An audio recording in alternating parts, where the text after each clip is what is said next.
Como é bom estarmos na casa do Senhor, como é bom estudarmos a palavra do Senhor, como é bom cantarmos louvores juntos, adorando o Senhor. E o texto que nós temos hoje para estudar é um texto muito rico. À medida que eu estava estudando ele, eu falei assim, não tem como falar tudo que ele proporciona para a gente, não. Senão a gente vai ficar muito tempo. Então, a gente vai focar em alguns pontos específicos desse texto. Apesar de ser um texto curto, é um texto muito rico. E eu convido você a abrir sua Bíblia em Atos capítulo 6, do verso 1 ao verso de número 7.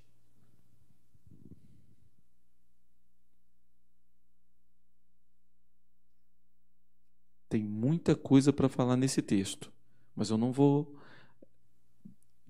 abranger tudo que ele pode oferecer, não. Deixamos para uma outra ocasião. Como o nosso foco é a missão da igreja, esse é o foco. Então, o nosso tema de hoje é problemas e soluções. Problemas e soluções.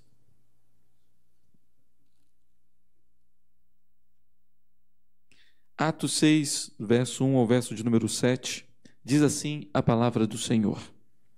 Ora, naqueles dias, multiplicando-se o número dos discípulos, houve murmuração dos helenistas contra os hebreus, porque as viúvas deles estavam sendo esquecidas na distribuição diária. Então os 12 convocaram a comunidade dos discípulos e disseram: não é razoável que nós abandonemos a palavra de Deus para servir às mesas. Mas, irmãos, escolhei dentre vós 7 homens de boa reputação, cheios do Espírito e de sabedoria, aos quais encarregaremos deste serviço. E quanto a nós, nos consagraremos à oração e ao ministério da palavra. O parecer agradou a toda a comunidade, e elegeram Estevão, homem cheio de fé e do Espírito Santo, Filipe, Prócoro, Nicanor, Timão, Pármenas e Nicolau, prosélito de Antioquia. Apresentaram-nos perante os apóstolos e estes, orando, lhes impuseram as mãos. Crescia a palavra de Deus e em Jerusalém se multiplicava o número dos discípulos. Também muitíssimos sacerdotes obedeciam à fé. Vamos orar mais uma vez? Pai de amor, a tua palavra que lida é a palavra, Deus, que quebranta corações, é a palavra que manifesta, que revela o teu poder e a tua graça. É esta palavra, Deus, que fez diferença na nossa vida e que faz diferença na vida daqueles que a ouvem. Então, ó Pai, em nome do Senhor Jesus, edifica o teu povo aqui nessa noite. Em nome do Senhor Jesus, ilumina nossas mentes e corações para entender e praticar tudo o que o Senhor nos ensina através da verdade do Senhor. Em nome do Senhor Jesus que oramos. Amém. Essa passagem aqui, queridos, é uma passagem de transição. Ela encerra um ciclo e começa um outro. Em algum aspecto, ela vai mostrar que a perseguição vai aumentar. Em outro aspecto, ela vai nos lembrar e vai nos levar de novo lá em Atos capítulo 1, verso 8. Por quê? Porque agora começa uma nova fase. Relembrando o que nós falamos semana passada, a igreja sofre um pouco mais de oposição com a perseguição agora não só de Pedro e João, como foi lá depois da cura do coxo, mas agora todos os apóstolos foram levados diante do Sinédrio. Todos eles sofreram com os açoites. Todos eles foram açoitados por causa do nome do Senhor Jesus e todos eles saíram vibrando por sofrerem por causa do Evangelho. Agora, esse texto ele vai incluir algumas pessoas que vão fazer diferença no que diz respeito à expansão do Evangelho, mas também vai fazer diferença no que diz respeito à perseguição. Porque se até aqui os apóstolos estavam sendo chamados para poder prestar um depoimento e sendo açoitados e sendo perseguidos, a partir de agora nós vamos ver, principalmente na pessoa de Estevão e depois de Filipe, a perseguição aumentando, ao ponto de Estevão ser o primeiro mártir, vamos ver isso um pouco mais para frente, e Filipe, com a perseguição da igreja, agora não só dos apóstolos, mas de toda a igreja, indo até Samaria pregar o evangelho. Não, a igreja agora não está somente em Jerusalém. A igreja, a partir de agora, vai começar a expandir para outros lugares. Então, esse é um texto de transição, em que estava a igreja em Jerusalém, ali, com os apóstolos sendo chamados de vez em quando a prestar contas do que, por que eles estavam fazendo o que faziam, e agora não. Agora, a partir daqui, outras pessoas vão aparecer, a igreja toda vai ser perseguida, mas o evangelho também não vai ficar só em Jerusalém, mas vai se expandir para Samaria e até os confins da terra. Esse é um divisor de águas desse texto. Mas aqui, especificamente, nós temos uma coisa muito interessante. Se até agora nós estávamos vendo os problemas externos que a igreja estava sofrendo, nesse nós vamos ver um problema visível internamente. Já vimos até com a questão isolada de Ananias e Safira.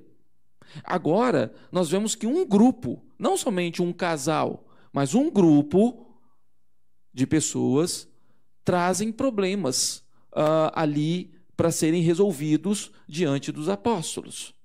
É o que o texto vai nos dizer. Então, a primeira coisa que nós vamos focar são os problemas que esse texto nos traz. E o verso 1 vai trazer justamente 3 problemas aqui que aparecem para serem resolvidos. O primeiro deles, observe: ora, naqueles dias, multiplicando-se o número dos discípulos. Mas qual é o problema aí, pastor? A igreja está multiplicando, a igreja está crescendo. Qual é o problema aí? É que quanto mais a igreja cresce, mais problemas ela realmente vai enfrentar. Isso vai acontecer. Porque, queridos, o pecado não está lá fora, o pecado está em mim e em você.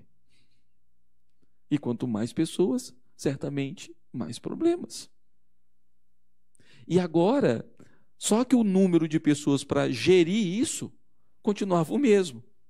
De 120 passou para quase 3 mil, de quase 3 mil passou para 5 mil, de 5 mil agora está crescendo, possivelmente aqui talvez já tivesse um número de 7 mil pessoas aproximadamente, mas o número de pessoas para fazer a gestão de tudo isso continuava sendo 12. Uma coisa é você gerir um grupo de 120, outra coisa um grupo de quase 3 mil, outro de 5 mil, outro de 7 mil. Era necessário. Certamente, em algum momento, alguém ia ficar para trás. Então, o primeiro problema que aparece aqui, queridos, é que no aumento de pessoas para serem cuidadas, é necessário que também haja o aumento de pessoas para cuidar.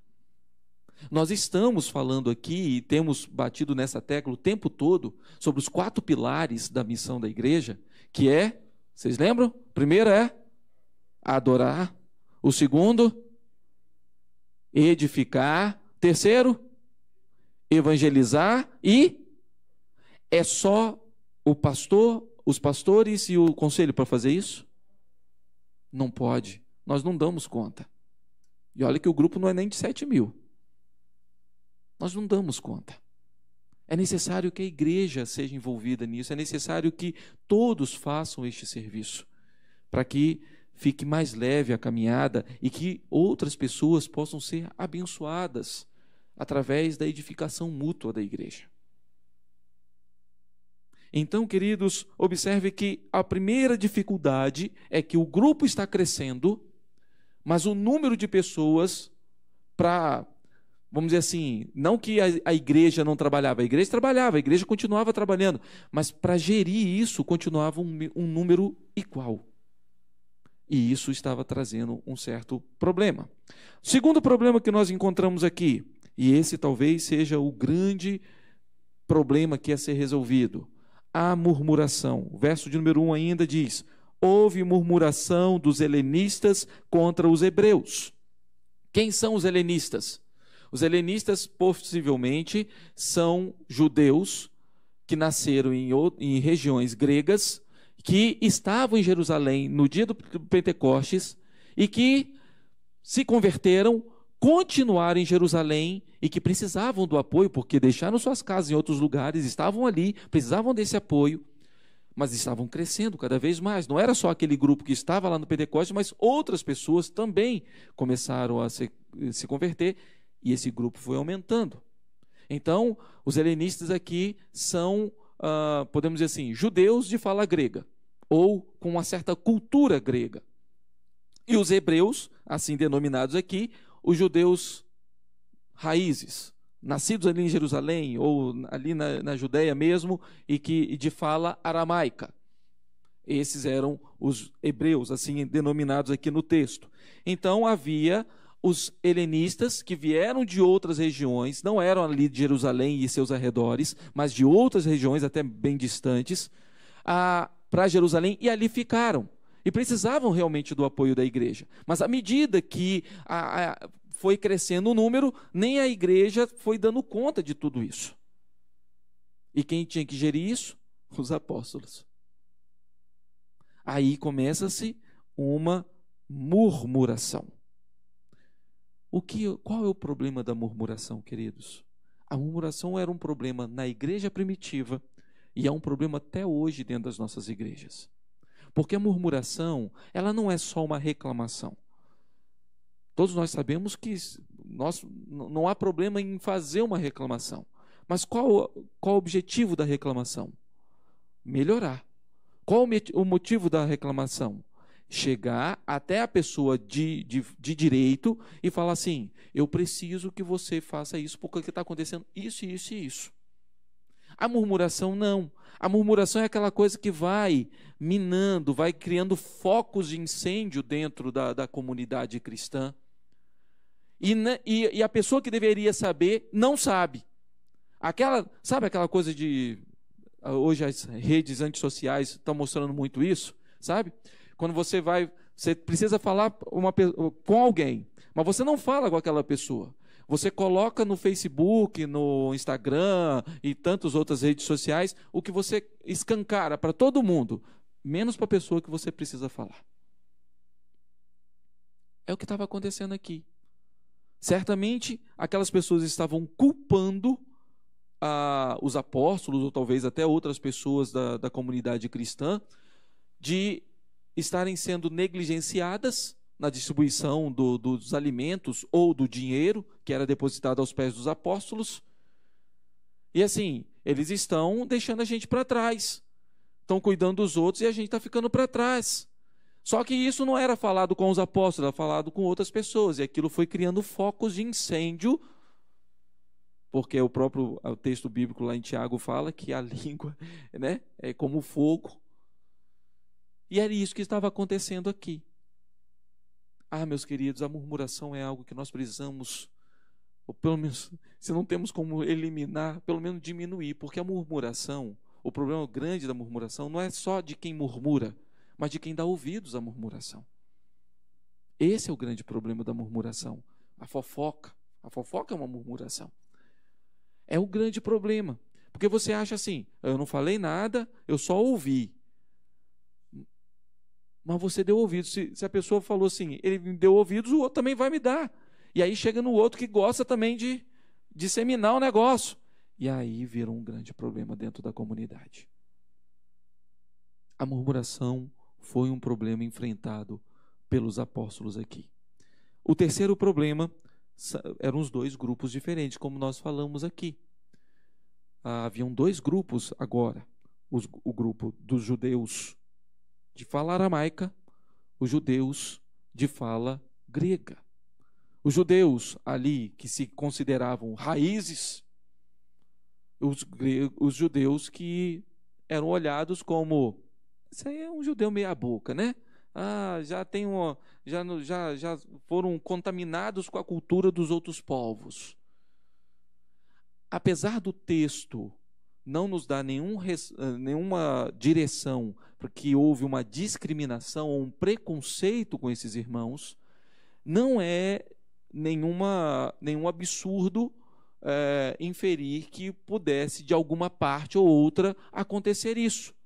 E nós sabemos disso porque lá, quando Paulo escreve sua carta aos Gálatas, isso aconteceu com um apóstolo.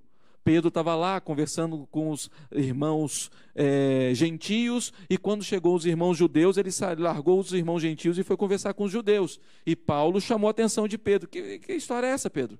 Por que você está fazendo um negócio desse? Então, aqui também não é difícil de acontecer. Nós vemos um pouquinho mais para frente que o primeiro concílio, o concílio de Jerusalém, liderado por Tiago, chamou Pedro para dar explicações por que ele entrou na casa de um gentio. Então, é possível que poderia ter uma certa discriminação? O texto não nos dá essa direção, pelo menos da parte dos apóstolos, não. Mas pode ser que alguma pessoa da comunidade cristã ainda tivesse essa dificuldade cultural de aceitar muito bem outros irmãos de outra cultura. O certo, meus irmãos, é que esses problemas estavam dentro da igreja e precisavam ser resolvidos. O certo, queridos, é que não só naquela igreja, mas nos dias de hoje, nós também enfrentamos problemas. E eles precisam ser resolvidos, para que a igreja continue caminhando com o mesmo propósito, para que a igreja continue firme, crescendo, se desenvolvendo saudavelmente.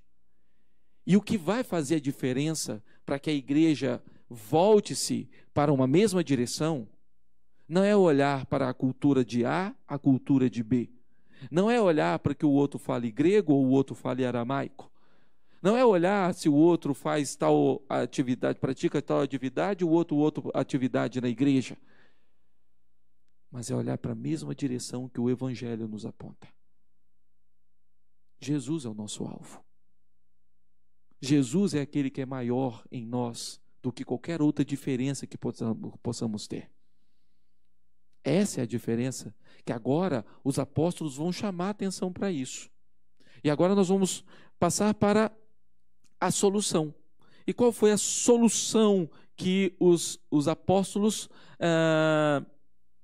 tiveram, ou qual foi a ação dos apóstolos para poder resolver esses problemas que estavam acontecendo? Primeiro, nós devemos destacar que foi uma ação rápida. Observe o verso de número 2, quando diz assim: como essa notícia chegou até os 12, nós não sabemos. Quanto tempo se demorou, também não sabemos, mas aparentemente não foi algo que foi demorado. Foi algo que chegou aos ouvidos dos apóstolos, e os apóstolos buscaram resolver isso de maneira rápida. E aí, verso de número 2 diz: então os 12 convocaram a comunidade dos discípulos. Eles chamaram aquela comunidade. Certamente não estavam todos presentes, porque como o grupo estava crescendo e o único lugar que poderia comportar um número aproximadamente de 3 a 4 mil pessoas era o pórtico de Salomão, que é até falado no texto anterior, no capítulo 5. Mas ali 7 mil pessoas, 6, 7 mil pessoas, certamente não estavam todos ali. Entretanto, talvez possa ter chamado apenas a comunidade helênica. Pode ser também, que chamou mais a comunidade helênica para resolver, uma vez que a murmuração surgiu no meio deles. Então, caberia todo mundo num local onde os apóstolos chamassem atenção para isso. O certo é que os apóstolos agiram rapidamente, chamaram essa comunidade e conversaram com eles. Agora, me falem, qual é o problema que vocês estão enfrentando?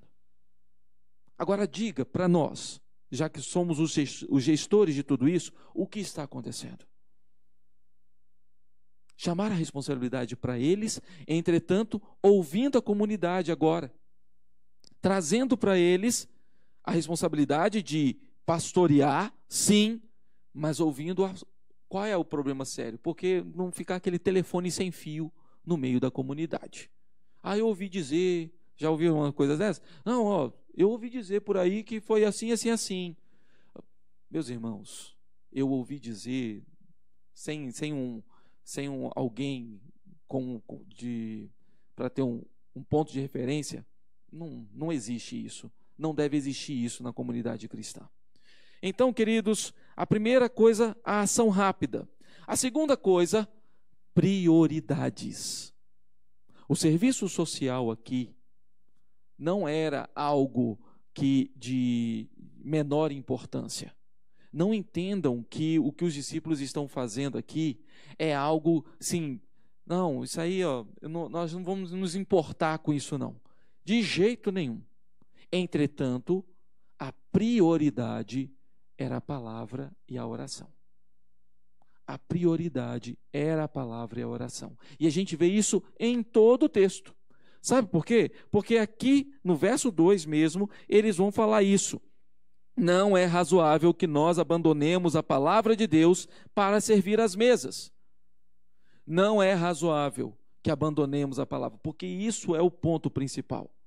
Essa é a prioridade. É a palavra de Deus que faz a diferença na vida dos convertidos, ou para que as pessoas sejam convertidas. Tanto é assim, vai lá no verso de número 7, que vai dizer o quê? Crescia o sustento da assistência social? A palavra de Deus. É a palavra de Deus que crescia, e o que fazia? Aumentava o número. É por isso que os apóstolos agora colocam uma prioridade. Não podemos abrir mão de expor a palavra, não podemos abrir mão de orar pela comunidade cristã. Esse é o nosso trabalho prioritário. Entretanto, é óbvio que os nossos irmãos precisam de ajuda e nós precisamos ajudá-los. Uma coisa não anula a outra, e uma coisa não é porque há uma prioridade que a outra coisa não tem importância, de jeito nenhum. Mas precisa haver um foco, precisa haver uma prioridade. E os apóstolos agora colocam essa prioridade: a palavra e a oração. Aí vem uma orientação. O terceiro passo da solução é a orientação. Verso de número 3. Leiam comigo, por favor. Mas, irmãos, escolhei dentre vós 7 homens de boa reputação, cheios do Espírito e de sabedoria, aos quais encarregaremos deste serviço. Primeira coisa aqui, a comunidade está reclamando. Então, vocês vão escolher 7 homens. Por que 7? Nós não sabemos. Não tem nenhum simbolismo aqui, não é um livro apocalíptico, profético. Aqui é um livro histórico. Então, é um relato histórico. Então, aqui não tem essa coisa de 7 porque era um para cada dia da semana, 7 porque é o número da perfeição. Não sabemos por que 7. Não tem nenhuma evidência no texto que nos mostre por que 7. Entendeu? Então, se alguém chegar para você falando que é o número da perfeição e tal, então por que os discípulos eram 12? Né? Então, não tem algo específico nisso. Entretanto, qual é o grande problema aqui? Ou melhor, qual é a grande solução aqui para o problema? É que deveriam ser homens capacitados, qualificados. Observem que na escolha desses 7 diáconos não era qualquer pessoa, não deveria ser qualquer um. Por quê? Porque para este serviço não é um serviço simplesmente social, é um serviço espiritual. Eles iam atender a comunidade do Senhor. Eles iam pastorear aquelas pessoas ao levar o mantimento ou os donativos para aquela família, para aquelas viúvas que estavam precisando, para aqueles órfãos que estavam precisando. É algo espiritual. Olha a qualificação desses homens, queridos. Esses homens deveriam ser de boa reputação, bem conhecidos dentro da comunidade e que todos reconheciam que eram homens de valor. Homens realmente da parte de Deus, cheios do Espírito e de sabedoria. Mas para fazer um serviço desse, de levar cesta básica na casa do irmão, meus irmãos, é um trabalho espiritual. É por isso que dentro da igreja nós vemos muito isso, que existe uma questão, parece que tem uma questão de hierarquia, né?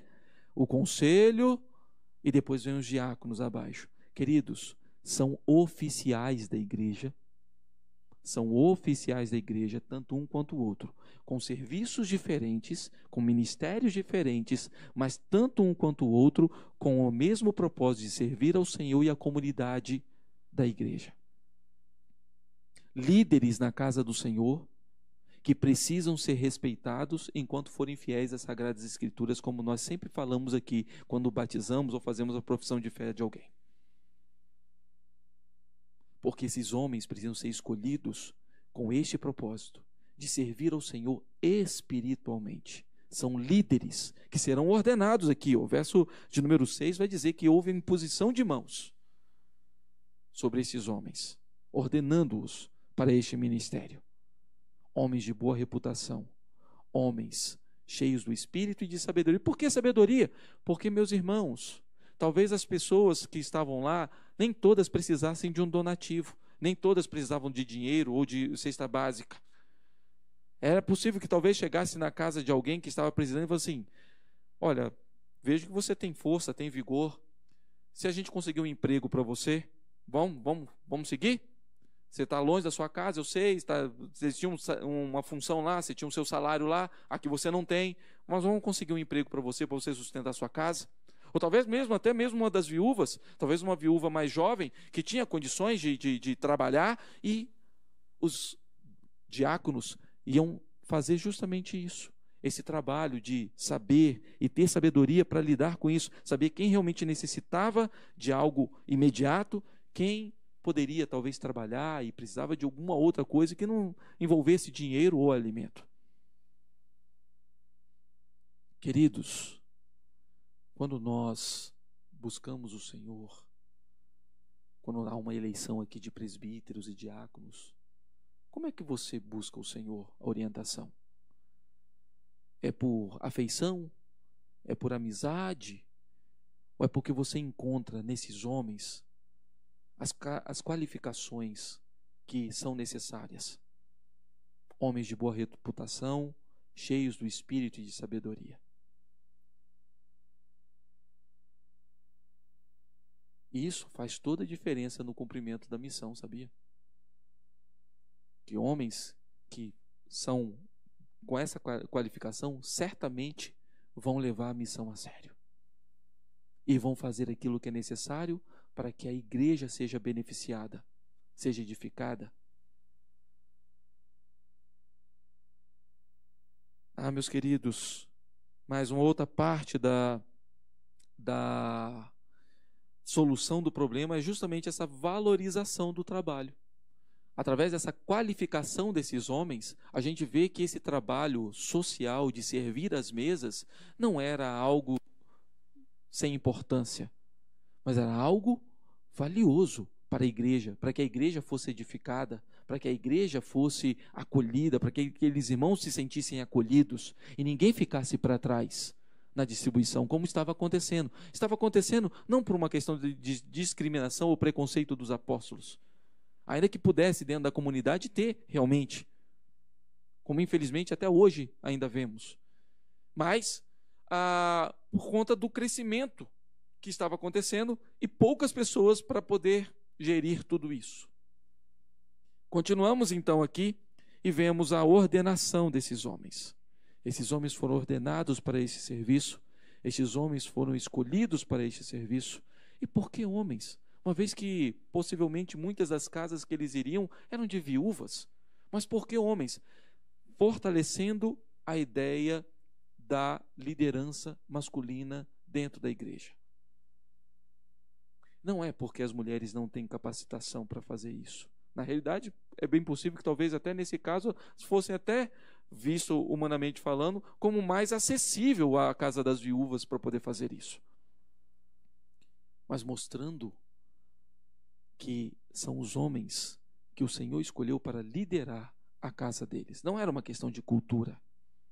Porque se fosse uma questão de cultura, isso teria sido colocado lá no Éden. Mas desde o Éden, antes mesmo do pecado entrar, a gente já percebe a liderança masculina. Antes mesmo do pecado entrar. Depois que o pecado entrou, claro que a liderança masculina ficou defasada, ficou deficiente, porque em muitos casos ela se tornou autoritária e em muitos casos ela se tornou negligente. negligente. Entretanto, desde o Éden, a liderança masculina foi instituída para estar liderando não somente dentro da sua própria casa, o seu lar, mas até mesmo a igreja do Senhor. O resultado que nós vemos, queridos, está aí no verso de número 7.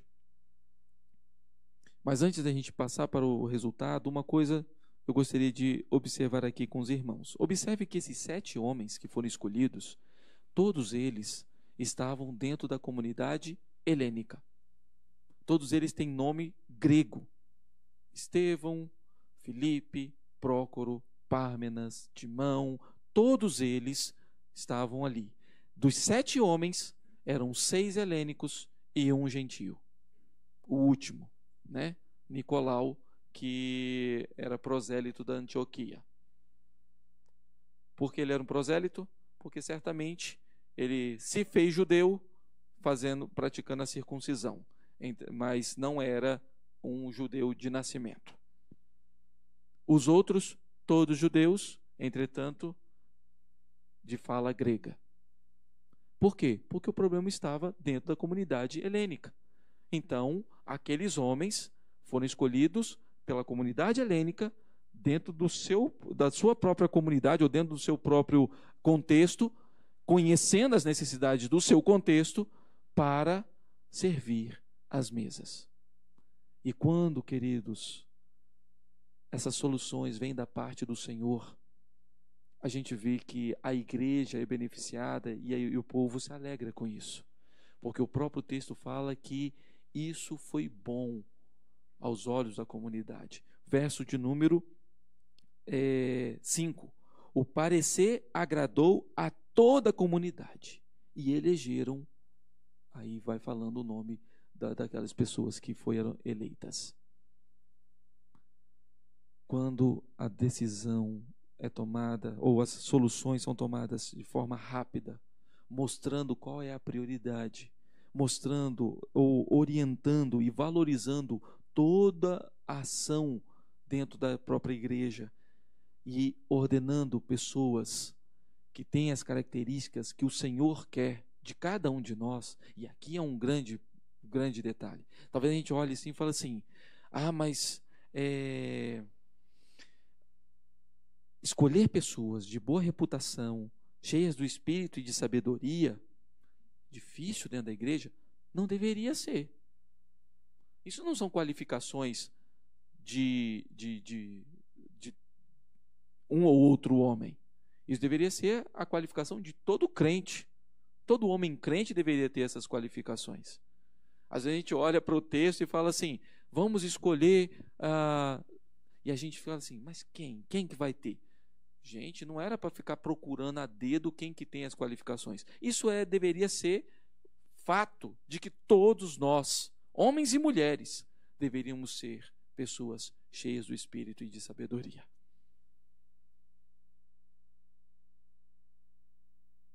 Quando a gente vê a eleição para os 12, e são levantados 2 nomes, o de Matias e do outro que era até considerado justo, José. Matias foi escolhido, mas José tinha as mesmas características, a mesma reputação que Matias. Qualquer um dos 2 que fossem escolhidos, certamente seria bem recebido pelos 12.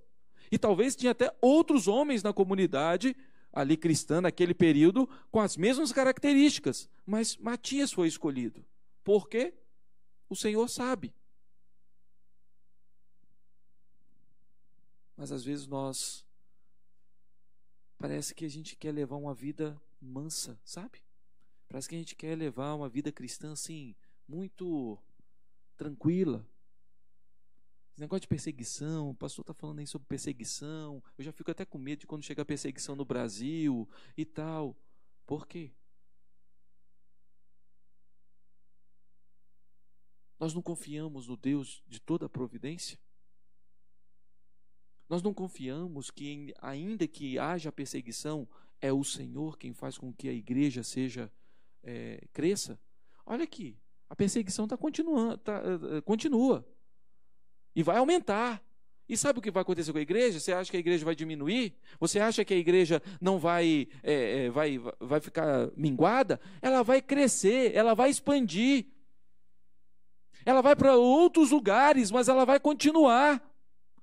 E a gente começa a falar assim, porque está aparecendo aí umas leis aí e tal, que vai a prejudicar a igreja. Quando? Se as portas do inferno não prevalecem contra a igreja do Senhor, muitas vezes somos nós que não fazemos o que deveríamos fazer. E fazemos o quê? Criamos mais problemas do que trazemos soluções. Para que a igreja cumpra a sua missão, é necessário que nós detectemos os problemas, mas que resolvamos isso com a sabedoria que vem do alto. Às vezes pode ser uma coisa que não chegue nem aos meus ouvidos, ao ouvido do pastor Fábio, ou ao ouvido de algum dos presbíteros, mas você, como um crente em Cristo Jesus, pode repreender um irmão, exortar um irmão, encorajar um irmão, consolar um irmão.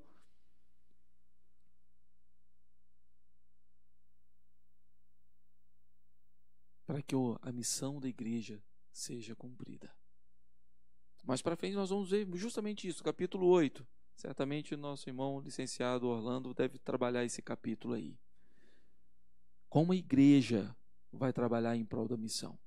Aqui a gente ainda vê a coisa bem voltada para os 12 e agora para os 7, mais os 7. Mas depois toda a igreja trabalhando em prol da missão, de uma maneira bem efetiva.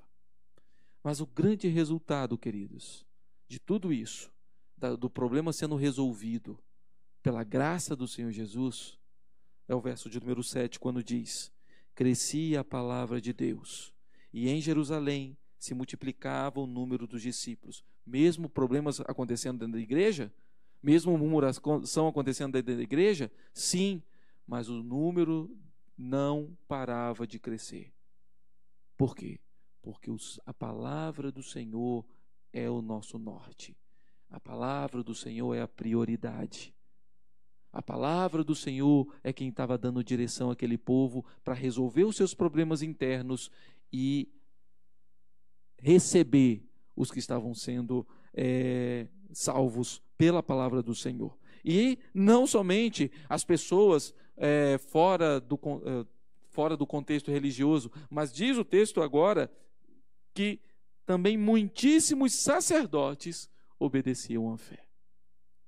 Até mesmo pessoas, não sei de qual a linha de pensamento que eles tinham, se mais farisaica, se mais dos saduceus, mas certamente aqui a palavra do Senhor que até mesmo os sacerdotes estavam sendo convertidos por essa palavra. Observe o valor da palavra do Senhor, que faz com que murmurações cessem. Observe o poder da palavra do nosso Deus, que faz com que soluções sejam apresentadas diante de problemas que vão aparecer. Observe o poder da palavra do Senhor salvando vidas. E não somente a palavra, mas a oração junto, as duas coisas unidas como prioridade. Isso deve ser prioridade na minha e na sua vida também. Isso deve ser prioridade para cada um de nós. Sabe por quê? Porque a palavra aponta para o Senhor Jesus. É a palavra de Cristo que está sendo pregada aqui. É o Cristo que morreu e ressuscitou que está sendo pregado pelos apóstolos. Porque essa é a mensagem do Evangelho. As boas novas Jesus é o Senhor e Salvador. Jesus ressurreto é Senhor. Não César, Senhor, mas Jesus é Senhor. Aquele que venceu até a morte. Essa é a mensagem que nós transmitimos. Essa é a mensagem que faz diferença na vida de muitas pessoas. Não é chegar para a pessoa e falar assim: a minha igreja é muito boa. Se você fizer isso com as pessoas, certamente isso é bom também. Mas isso não é o Evangelho. Você chegar para a pessoa e querer discutir sobre forma de batismo, isso não é o Evangelho. Você querer falar sobre forma de governo da igreja, se é episcopal, se é congregacional, se é federativo, isso não é o Evangelho. Essas coisas são importantes para nós, também são. Mas qual é a prioridade? A prioridade é conhecer aquele que faz toda a diferença na minha e na sua vida, Jesus. É Ele, quem Ele é e o que Ele fez é que deve ser anunciado. E a nossa igreja crescerá saudável, diminuindo os problemas, aumentando as soluções e crescendo saudavelmente para a glória do Senhor, cumprindo a sua missão. Que Deus assim nos abençoe.